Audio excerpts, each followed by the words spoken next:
Good evening. Tonight we're learning Maseches Eruvin Daf Pei Vav. We're going to be learning from the bottom of Pei Amud Beis, 3 lines from the bottom, and we're going to be going about 2/3 of the way down on Pei Vav Amud Beis. Let's get started. I sent a WhatsApp copy of this PDF. I'll also screen share for those who may want to watch it later on Zoom when we get there. But before we get there, we have to just finish up some loose ends on a previous Mishnah. It's on this previous Mishnah. If you look at the Mishnah and Pei Amud Beis, the end of that Mishnah, there is the following shita. It says, Rabbi Yehuda Omer, Im yesham tfisas yad shel bal habayis eino oser. If there is a place where someone's living and there's tfisas yad, which is what we're going to analyze first today, and there's tfisas yad of the actual owner of the house, and that house is eino oser. That house doesn't have to be part of the Eruv. So let's say that I borrow your house. I'm living in this house, and you have tfisas yad, and I was not me'arev. I don't ruin it for anybody else. Even if there's tfisas yad. Specifically if, not even if. There has to be tfisas yad. If there isn't, then for sure it's not. If there isn't, no. If there isn't, if I've rented your house and you have no tfisas yad, and I was not me'arev, I ruin it for everybody. But because the Baal Habayis says tfisas yad in the house that it's like an Airbnb. So like I have your house, but there's a cabinet in there that's locked. So you have tfisas yad in your own house that I've rented from you, then it's not osir. That's like me, because now, right? Now we're one person. So that's what the end of the Mishnah says. Let's analyze that. We're 3 lines from the bottom at the 2 dots. Rabbi Yehuda Omer im yesham tfisas yad. If the Baal Habayis says tfisas yad in the house that he rented out to someone, or where someone's saying, hey, chidam tfisas yad. So we'll see 2 different answers. Here's answer number 1. The Gemara says, Kigon, Hechidam Tfisas Yad, Kigon, Chatzero Shel Bunyas Ben Bunyas. Very big machlokes in the text here. Is it Bunyas Ben Bunyas? You'll see that sometimes you'll see people named, I know someone whose name is Binyamin Ben Binyamin. You see that sometimes. So that's one possibility. Others say, no, it's just Ben Bunyas with no first name. And still others say it's Ben Nanas, which Ben Nanas, the word Ben Nanas in Hebrew language is someone who's very short, a dwarf, someone who's particularly short. Unclear as to who this person is. All we know is what Rashi tells us. Rashi says about Bunyas Ben Bunyas, we are the second to last line. Rashi says, Ashir Hava, he was a wealthy man. Umashil Batim Shebechatzero, he would loan out just as a she'ela, just let people borrow his house in the Chatzer, Shebechatzero, Le'acherim. And he always had utensils in each of the houses that he rent out. Mitoch Osher, he was such a wealthy guy. Fine. So he was very wealthy. Remember what we're answering. What's tfisas yad? Tfisas yad means that I have so many utensils. I'm so wealthy that when you stay in my house, I can't even keep it all in my house. I keep stuff in the house that you're staying in too. That's tfisas yad. And if you're not me'arev, you don't ruin the chatzar. You don't ruin the eruv, because your house that you're staying in is really my house because I have stuff that's in that house. That's answer number 1. From here, we're going to jump into a little bit of an agadata about wealth and the appropriate way to spend money. And then we'll get to answer number 2 about tfisas yad. It says the Gemara at the very end of the second to last line, Asa lakame de Rabbi. This wealthy person came in front of Rabbi. Amar lahu, and he said to everyone in the room, Penu makom leben me'amana. Make room for this person who's worth 100. That's a little tacky to walk in and be like, bank statements, please. What is your net worth before you walk in the room? We'll see that this was done in a complimentary form. There was another person who came in front of Rabbi who had even more money. Amar lahu, and he said to the chevra there, he said, Penu makom leben masayim. This person, wow, this guy's a multimillionaire. So, and then the Gemara says, Amar lefan of Rabbi Shmuel Rabbi Yossi. Rabbi Shmuel Rabbi Yossi said, Rabbi, Aviv Shelzem, the father of Bunyas, this guy from the bottom of the Yamot, Yeshlo Elef Sfinos Bayam. He has 1,000 boats on the water. Ukinegdan, and in equal, Elef Ayoros by Abasha. And he has just a remarkable amount of real estate. Okay, very good. Amar Lo, Rebbe says back to Rabbi Shmuel Rabbi Yossi, he says, when you get to the father of Bunyas, you should tell him you should address his son a little bit nicer. And more lo, al tishkereu b'kelim halal lefanai. Don't send him in simpleton's clothes. I only thought he was worth mea mana, but really he was worth much more. The guy's got to put on nicer clothes. And this leads to a very important hashkafic discussion about making sure we carry ourselves with bikvodo, but also at the same time not overdoing it, right? You have to have nice clothes, but it can't be overdone. I've had long discussions with my Rabbeim about trying to balance this out. Not always so simple. If a person especially has a big Yetzer Hara for flashy, expensive watches, there's some guys you'll see in the NFL, they wear these $2 million watches. Okay, is there a line somewhere where it just becomes just too flashy? 1 million. It's 1 million. Your old cost pockets. What kind of watch are you wearing right now? So that's what the Gemara says here, is that Rabbi said that he should make sure that next time he shows up, he should dress a little nicer. It says the Gemara, 5th line, Rabbi Mechabed Ashirim, Rabbi Akiva Mechabed Ashirim. These two great Tanaim were Mechabed, wealthy people. And it says the Gemara, Kididarash Rava Bar Mori, based on the following drasha. What does the pasuk say? The pasuk says, Yeshev Olam Lifnei Elokim Chesed Ve'emes Man Yinseruhu. Yeshev Olam Lifnei Elokim. There will be settled that people will be sitting before Hashem. When will that take place? Chesed Ve'emes Man Yinseruhu. How does the Gemara darshan this? Says the Gemara, Emasai Yeshev Olam Lifnei Elokim. When will it be that people are sitting before HaKadosh Baruch Hu when things will be good? Bizman shechesed ve'emes man yinseru. When there is chesed ve'emes man yinseru, there will be mazon. Rashi writes, mazon to protect you. What is this talking about? Take a look at Rashi. 3rd line of Rashi, Dibur hamaschil, emasai yeshev olam, bizman sheyesh bo ashirim, when there are wealthy people, shegomlim, who are giving to others, umizamnin mizonos la'anim veheim yinseruhu, and they are providing mazon to poor people, and they are then protected. And Rashi adds there, man lashon mizonos, it's a type of food. So when the wealthy people are doing their part, that is when it's yeshev olam lifnei elokim. All of that was all part of answer number 1. Remember what we're trying to remember, tfisas yad. What does it mean to say that if you rent or borrow my house, so when do you ruin my Eruvin, when do you not? Well, if I keep stuff in that house, so then that house is still mine and you can't ruin the Eruv. Over the summer, we stayed at a rental home, and they had locked cabinets that were keyed. So by definition, if we were a part of an Eruv, we would not need to be ma'arev. We would not ruin an Eruv. We may not be able to carry ourselves without joining, but we certainly don't ruin an Eruv. Answer number 2, what's tfisas yad? 10 lines down. Rabba bar bar Chana Amar Kegon Yaseid Shel Macharesha. This is the fourth time we've had this in Shas, where this is like a very specific tool. It's a more expensive tool, and it's like a plow that would be used that a cow would pull to create a furrow in the ground to drop in seeds. Very expensive and very unique. The Rishonim here get into the discussion of what types of muksa are we talking about. What was the first case? The first case wasn't about muksa. The first case was simply that I have bilus there. Here it looks like it's about muksa, and we'll see that we do end up concluding this way. Hirsch. It just from the article, it seems that Yasei Shel Macharesha, meaning it's saying it's just the little peg that holds this plow into the thing. So even something tiny. That's the peg. Yasei Shel Macharesha, right? So it's not about But the Gemara here, what the Rishonim say on this, if you look at Rashi, he says what you're saying is the tfisas yad, the kibilia, whatever that means, havya tfisas yad. It's that little piece that you're talking about. That's true. And the Rishonim here point out, based on this Rashi, that we're talking about muksa machmas chesron kis. It's inexpensive, but it's very expensive. You lose that one piece, it's the linchpin, and you can't use the whole plow without it. So even that one little piece is muksa machmas chesron kis. We'll see. Small but significant. Well, right. It could also be very significant and very expensive. Here it's small, relatively insignificant in a vacuum, but because it's part of a larger system. Small but significant. What? Small but significant, correct. And it's muksa machmas chesron kis according to some Rishonim. We'll see momentarily that that's not so simple, because we'll just read it right now. The Gemara says that about this idea, Amar Rav Nachman, Tana de Shmuel, Davar hanital b'Shabbos oser. If there is something, if that which you have in their house is nital, it's mutter to carry, then that's not called tfisas yad, and that house would be oser in the case of an eruv. However, davar she'enu nital b'Shabbos, something that's mamish muksa on Shabbos that you're not allowed to move. Maybe he's arguing, maybe not even just the peg of the macharesha, the yasei shel macharesha, maybe stam muksa. Maybe regular muksa, a regular simple case of muksa. So then, but because it can't be moved on Shabbos, then that's called tfisas yad, and then that house is eino oser. Tanya namihachi, a brisa that supports this idea of regular muksa. Yesh lo tevel, yesh lo ashashis, v'chol davar she'eino nital b'Shabbos, eino oser. If you have tevel, if you have these unique kalim, whatever they are, anything that is eino nital b'Shabbos, anything that can't be moved, that's considered tfisas yad. So if we were to look at this through the lens of a posek, if we were a Rishon, we'd look at this Gemara, we'd say, okay, we had the Gemara with Rabbi Huda, we didn't know what tfisas yad meant. We had answer number 1 and answer number 2. Then we brought a brisa for answer number 2. So the answer number 2 is right. So if you're writing a Shulchan Aruch, we'd write answer number 2 like Rabbi Bar Bar Chana, and said that it's because of muksa, it's not because of bilus per se. It's not because I have a closet that's locked in your house that makes me an owner in your house, not dafka.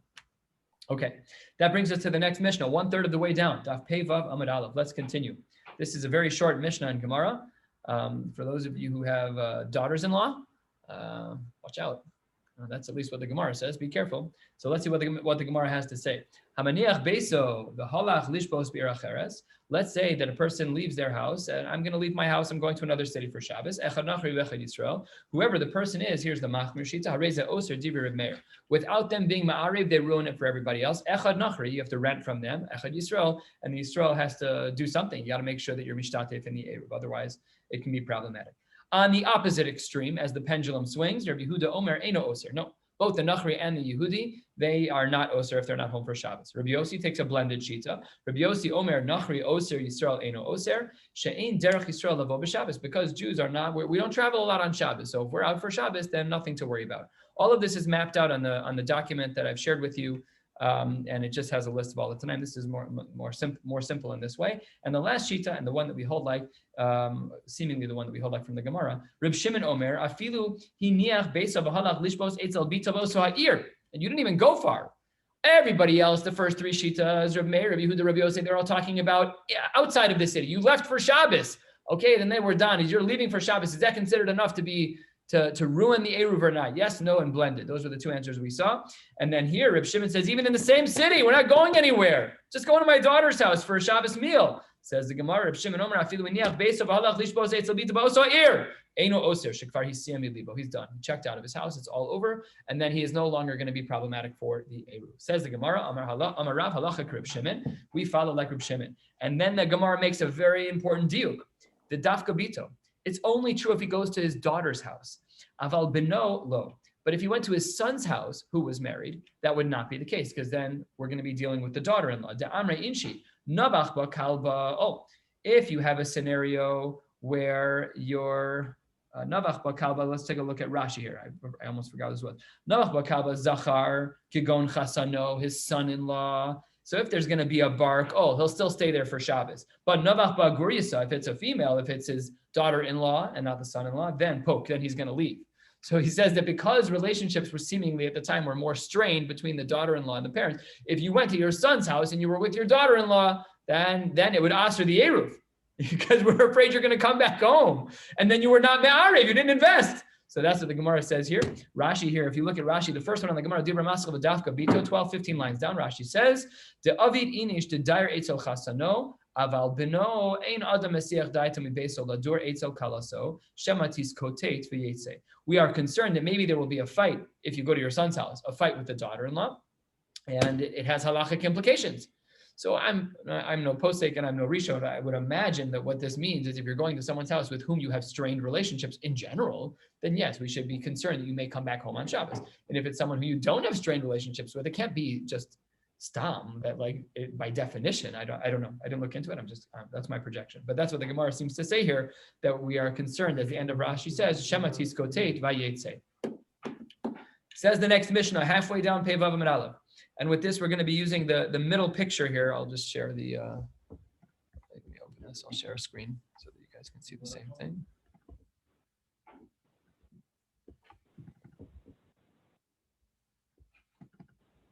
Okay.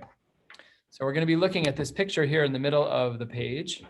It says the Mishnah as follows.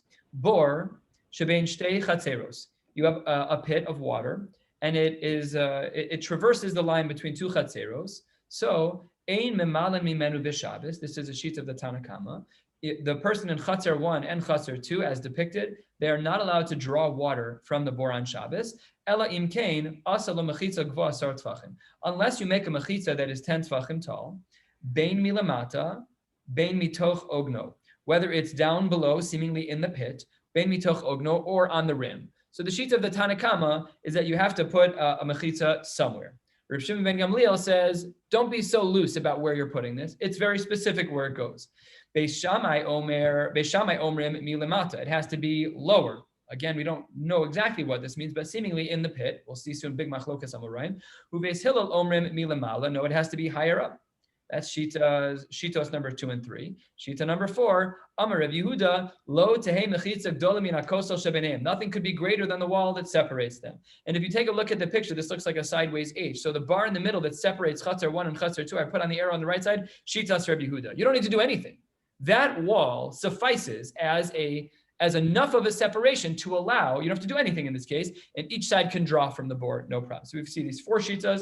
Tanakama says put a wall somewhere. Beis Shammai and Beis Hillel will discuss more in depth right now. And then last but not least is Rabbi Yehuda, who is the Makil and says you don't have to do anything because there is a wall that is hovering over the board. Good. We're now going to see 2 versions. This is the chart that's below this picture, which includes the shitas of Rav Huna and Rabbi Yehuda. Okay, so Rav Huna and Rabbi Yehuda had 2 different understandings of Beis Shammai and Beis Hillel. Amar Rav Huna. Rav Huna says lemata mamish, lemala mamish, v'zeh bor. Both of these cases, lamata and lamala, are talking about a pit. Lamata mamish, if you look in the chart there that I drew, I wrote what the Rishonim wrote here. If you look in the chart, the first row is Beis Shammai. If you look under Beis Shammai and Rav Huna, you'll see lamata mamish, and the arrow means bisoch habor karav lamayim. It's in the pit, but it's above the water line. And if you look in the pit in the picture, you'll see the number 1 circled. That's where he thinks that you should put your little mechitza.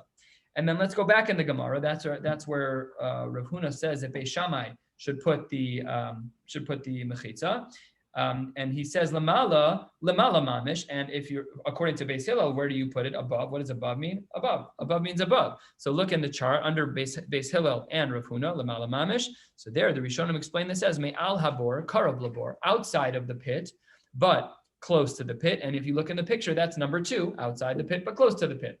So everything so far, so good. That's the shita of Rav Huna as he understood Beis Shammai, Beis Hillel. Let's see how Rabbi Yehuda understood the machlokas Beis Shammai, Beis Hillel. Rabbi Yehuda Omer lamata mean hamayim. Rabbi Yehuda says that when Beis Shammai was saying lamata, he meant really literally at the bottom of the water. And that's how it's described here. Lamata mean hamayim. That's in the box, Rabbi Yehuda and Beis Shammai listed as number 3. Go look at the number 3. It's below the water line. That's literally underneath the water. That's where you need to put the mechitza.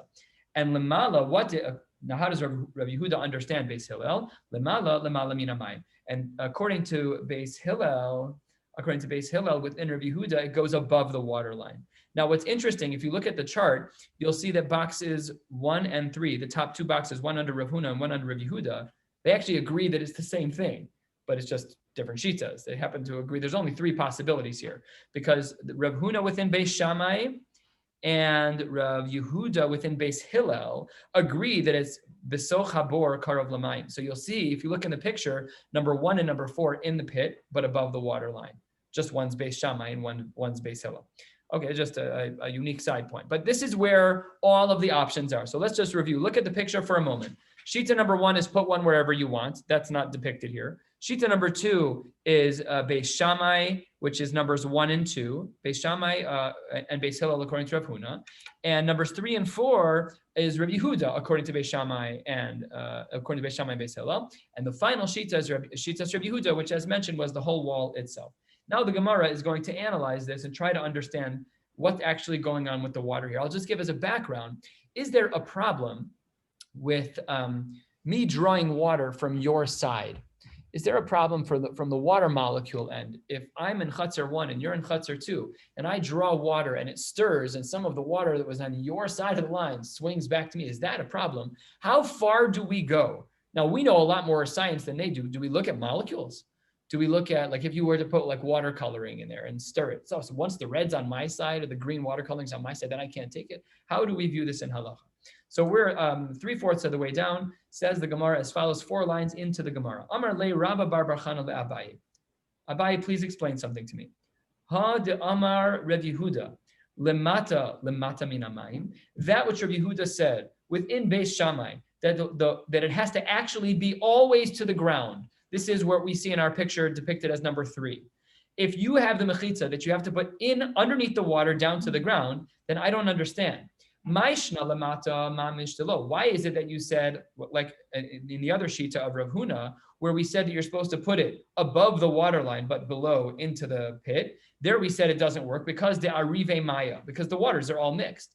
But lamata mina mayim nami, even if you put it below the water line, so what? The waters are still going to mix. Ha'arive maya, everything is going to mix anyways. So what does Abaye say back to Rabbi Bar Chana? He says, Amar le. Lo shmiya la'achachta Amar Rav Yehuda Amar Rav. Did you not hear what Rav Yehuda Amar Rav said? Umatu ba mishum Reb Chia, and this was also something that was learned by Reb Chia. Sarich sheyiru roshan shel kanim lamala min hamayim tefach. Wow. That means that if you look at this picture of number where the mechitza would be for number 3, it severs the water across from doorpost to doorpost and sticks out. Namely, you're literally separating all the water molecules.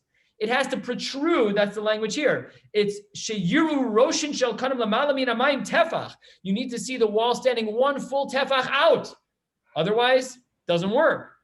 Visu, another question. Hada amar Rabbi Yehuda. That which Rabbi Yehuda said in the name of Beis Hillel. Lamala min hamayim. That which Rabbi Yehuda said in the name of Beis Hillel, that it has to be positioned as number 4. It's in the pit, but above the water line. Ma'ishna lamala mamish delo de'arive maya. Why? Obviously, of course, if the mechitza is above the water line, what? Oh, sorry. Ma'ishna lemala mamish delo. Why is it that we say that if it's above, that it doesn't work? Because the arive maya, the waters will mix. Lemala min hamayim nami. Even if it's above the water line and not above the whole bore, it's still going to be problematic. Arive maya. So says the Gemara. How do we answer that question with Beis Hillel? Answers the Gemara. Amar le lo shmiya lacha detani Rav Yaakov karchina. Here is how we would explain that question. Sarich sheyishka roshe kanim b'mayim tefach. Totally reverse worlds. Beis Shammai was of the opinion that you literally had to build a barricade separating Chatzar 1 from Chatzar 2, even within the water. We're concerned about the water molecules. We don't want any of my water on your side and yours on mine. Very strict. Is this no Eruv? Is that the problem? They have no Eruv Chatzeros? If they have Eruv Chatzeros, it would be not an issue? Yeah, if they were ma'arev with each other. Yeah, that's correct. Because then they could just walk to each other and carry to each other for sure. This assumes no Eruv, right? So then here, what's happening here is that now that we said that Beis Hillel was of the opinion that the mechitza had to dip into the water and create a hefsek in the water. Not about the molecules, but it had to be visible from the outside that the mechitza would dip into the top of the water. Okay, so says the Gemara, well, I need to try and apply this to a new case because these are difficult concepts here to understand. How are we separating water? Because says the Gemara, Ve'alahada Amar Rav Yehuda, if there is a beam above our heads that is 4 tefach wide, that's materis bechurva. That allows for carrying inside a house that is otherwise not supposed to be carried in. Very last line of Pei Vav Amud Aleph as we turn to the top. Rav Nachman Amar Rabba Bar Avuha Kore Arba Materis B'Mayim. You can also carry if what you have above you with water is 4 tefachim wide. But why? Haka'azil deli li'idach gisa u'maisi. So let's say that this space right here is underneath a 4 tefach bar, right? So the stender is underneath 4 tefachim. So if I stick my pitcher in the water, I can easily extend to your side. There's no actual mechitza because what you're saying is that there's a board above that's 4 tefachim wide. Pitikr yor so same. I can still reach your side of the water. Says the Gemara. Don't worry about that. Kimlahu, second line. Kimlahu the Rabbanon de'ein dli mahalach yoser me'abat tefachim. We don't assume that when a person outstretches their arm to pick up water, that it's going to go more than 4 tefachim, so the Gemara is not concerned about that. Okay, that's fine. What about directly under the korah, though? Tachas korah miha ha'arive maya. But if directly, if the 4 tefachim are right here, and I'm reaching under here, this space is under the 4 tefachim. Whose space is that? So it says the Gemara, how do we answer this question? Don't worry. And we've seen this a number of times in Shas as well. We have a leniency when it comes to water. What about a mechitza that is full at the top but doesn't touch the bottom of the ground? Do we allow for a hanging wall to count as a mechitza? Amar le, ein mechitza tuliya materes el b'mayim. No, we don't allow it in a churba. The only time we have a kula is by water. And therefore, because we are lenient with water, since if there would be a beam above us, now we've extended. Our whole Mishnah was discussing mechitzas. Here we're talking about a new application. What if there was no mechitza, but there was a 4 tefach wide beam between my chatzar going across the whole board? So says the Gemara, no problem. You can use that space. Don't worry about it. We're going to be mekel, and it's going to be considered to be a space that you are both allowed to use. So if we look back at our Gemara today, and if we look back at this picture, we see again there's a number of shitas of how we can utilize this bore. And as well, if we were to erase the middle part of this H, the sideways H, and just put in a 4 tefach wide beam, that would also work according to the Gemara. That brings us to the next 2 dots, 8-9 lines down on the top of Pevav and Beis, and this will be our last sugya for the night. It'll take us to about a third from the bottom of the page, so about another third of a blot to go. Another third of an amud, excuse me, sorry. Amar Rabbi Yehuda, lo tehei mechitza. What did Rabbi Yehuda say? Remember his shita, that's the middle line in the H here, is that we don't need to do anything. That middle line works perfectly fine. The wall that exists is sufficient. Amar Rabba bar bar Chana, Amar Rabbi Yochanan, Rabbi Yehuda b'shitas Rabbi Yossi Amra. It seems to be that Rabbi Yehuda, as we see depicted here in the picture, is also going to be like the shita of Rabbi Yossi. De Amar, what does Rabbi Yossi hold? Mechitza tluya materes afilu biyabasha. Where do we see that he holds that? That a hanging mechitza works even on the ground. From a fascinating Mishnah that applies to the halachos of Sukkah. This Mishnah is found. We learned it once in Maseches Shabbos. The Maseches Hashas here on the side writes that we saw it in Shabbos, and we will see it, please God, in Maseches Sukkah. What does it say there? Ditnan, 1/3 of the way down. Hamishal defanos milamala lamata. If you have a wall that is from top to bottom, bisman she'gavohos min haaretz gimel tfachim psula. If the bottom of the wall is at least 3 tfachim away from the ground, psula, of course, it breaks the rules of lavud. However, mimata lemala, if the wall starts at the ground and goes up, then once we've reached the standard of im gvos yud tfachim, then ksheva. We don't need the wall to go all the way up. That's fine halachically. We just can't have it be more than 3 tfachim off the ground. And here comes the mechudash din of Rabbi Yossi. Rabbi Yossi Omer, Keshem Shemi Limata Limala Asara, just like had the wall started from the ground and gone up 10 tfachim. Then we would say, even though it's open air, we look at the rest of the wall above 10 tfachim like a brick wall. He says, Kach Milimala Limata Asara. So too, if the wall started at the top and came down, but didn't get within 3 tfachim from the ground, we'd still say that it's a solid wall. And that seems to be like Rabbi Yehuda, because if you look in this picture, there's open door space above the bore. Why do we say mechitza works? It must be that he doesn't care about lavud close to the ground, just like Rabbi Yossi. So says the Gemara, halfway down, Velohi. Your comparison between Rabbi Yehuda in our case and Rabbi Yossi in the case of Sukkah, those 2 cases are not comparable. And in fact, the Gemara goes very far to say how not correct it is. Lo Rabbi Yehuda savar like Rabbi Yossi, velo Rabbi Yossi savar like Rabbi Yehuda. It's impossible for either of them to hold like each other. Mutually exclusive shitas, even though they sound very similar. How so? Rabbi Yehuda lo savar like Rabbi Yossi. How do we know that Rabbi Yehuda in our Mishnah doesn't hold like Rabbi Yossi? Because ad kan lo ka'amar Rabbi Yehuda el beruvi chatzeros derabanan. What are we talking about? This whole picture, Chatzer 1, Chatzer 2, the board in the middle, all of this is Dinei Derabanan. Rabbinic injunctions at the most. However, Aval Sukkah, D'oraisa. You can't compare the two. You have no way of knowing that Rabbi Yehuda and Rabbi Yossi are on the same page. If we're dealing with Eruv Chatzeros, and you're trying to draw from Sukkot, which is a Din D'oraisa.